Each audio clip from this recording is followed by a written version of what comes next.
7:30 দিকে আমাদের কাছে একটা নিউজ আসে যে বাইপাস সড়ক হতে অবৈধ অপরিপক্ক আম এবং কেমিক্যালযুক্ত আম এটা হচ্ছে ঢাকার উদ্দেশ্যে রওনা দিয়েছে। তো আমরা তখন মেডিকেলে অবস্থান করছিলাম, একজন আমাদের সদস্য ছিল বৈষম্যবিরোধী ছাত্র আন্দোলনের, তার অসুস্থতার জন্য আমরা তড়িৎ গতিতে সেখান থেকে বের হয়ে দুইটা ট্রাক, একটা ট্রাক চলে যায়, আমরা ধরতে পারি না, এবং পরবর্তী যে ট্রাক যেটা 1000 কেজি আম ডিস্ট্রয় হচ্ছে এখন, এই আমটা হচ্ছে আমরা ধরি এবং এই আমটা হচ্ছে আসছে নলতা থেকে। আমরা যতটুকু শুনছি এটা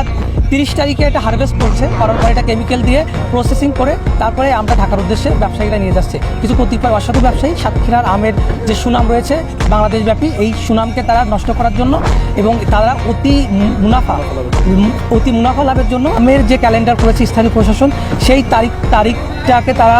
অমান্য করে তারা নিজেদের মতো করে অগ্রিম আম হারভেস্ট করে বাজারে আগাম নিয়ে গিয়ে একটা বেশি মুনাফা করার জন্য এই কাজটা করেছে। তো সাতক্ষীরা বৈষম্যবিরোধী ছাত্র আন্দোলন সর্বদা সচেষ্ট রয়েছে সকল রকম অন্যায় এবং অপরাধ অসাধু ব্যবসায়ীদের বিপক্ষে।